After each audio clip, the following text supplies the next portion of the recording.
And what, monks, is the noble truth of the path leading to the cessation of suffering? It is this, the noble eightfold path, namely, right understanding, right thought, right speech, right action, right livelihood, right effort, right awareness, and right concentration. And what, monks, is right understanding? It is this, monks, the knowledge of suffering, the knowledge of the arising of suffering, the knowledge of the cessation of suffering, the knowledge of the path leading to the cessation of suffering. This, monks, is called right understanding. And what, monks, is right thought? Thoughts of renunciation, thoughts that are free from aversion, and thoughts that are free from violence. This, monks, is called right thought. And what, monks, is right speech? Abstaining from lying, abstaining from slander and backbiting, abstaining from harsh words, and abstaining from frivolous talk. This, monks, is called right speech. And what, monks, is right action? Abstaining from killing, abstaining from taking what has not been given, and abstaining from sexual misconduct. This, monks, is called right action. And what, monks, is right livelihood? Here, monks, a noble disciple, having given up wrong ways of livelihood, earns his livelihood by right means. This, monks, is called right livelihood. And what, monks, is right effort? Here, monks, a monk generates the will to prevent the arising of unarisen evil, unwholesome mental states. He makes strong effort, stirs up his energy, applies his mind to it, and strives to eradicate those evil, unwholesome mental states that have arisen in him. He generates the will, makes strong effort, stirs up his energy, applies his mind to it, and strives to develop wholesome mental states that have not yet arisen in him.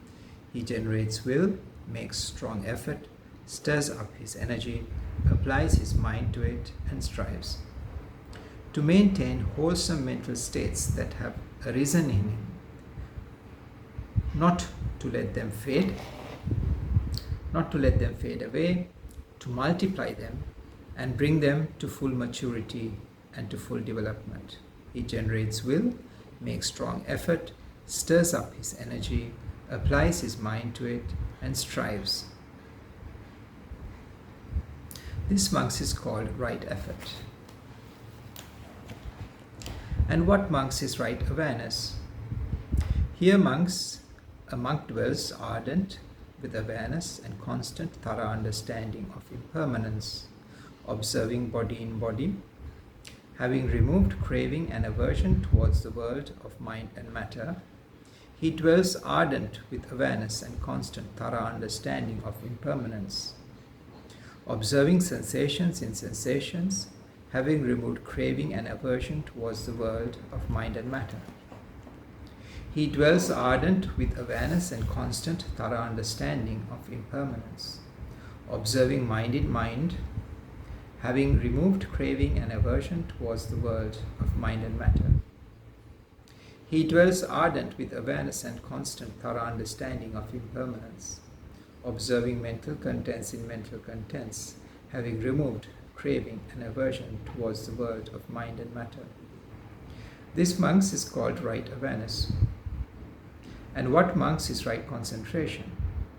Here, monks, a monk detached from craving, detached from unwholesome mental states, enters into the first absorption, born of detachment, accompanied by initial and sustained application of the mind, and filled with rapture and bliss, and he dwells therein. With the subsiding of initial and sustained application of the mind, and gaining inner tranquility and openness of mind, he enters into the second absorption, born of concentration, free from initial and sustained application of the mind, filled with rapture and bliss, and he dwells therein. After the fading away of rapture, he dwells in equanimity, aware with constant thorough understanding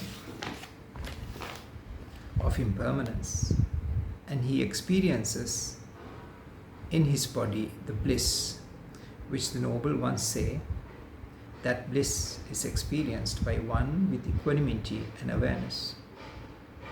Thus he enters the third absorption and dwells therein. After the eradication of pleasure and pain, and with joy and grief having previously passed away, he enters into the state beyond pleasure and pain, the fourth absorption, that is totally purified by equanimity and awareness, and he dwells therein.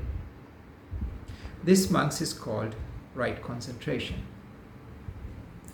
This, monks, is the noble truth of the path leading to the cessation of suffering. Thus he dwells observing mental contents in mental contents internally, or he dwells observing mental contents in mental contents externally, or he dwells observing mental contents in mental contents both internally and externally. Thus he dwells observing the phenomenon of arising in the mental contents.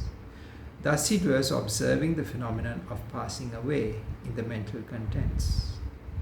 Thus he dwells observing the phenomenon of arising and passing away in the mental contents. Now his awareness is established. These are mental contents.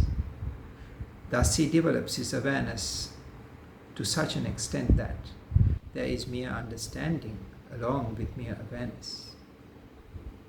In this way he dwells detached, without clinging towards anything in the world of mind and matter. This is how, monks, a monk dwells observing mental contents in mental contents as regards the Four Noble Truths.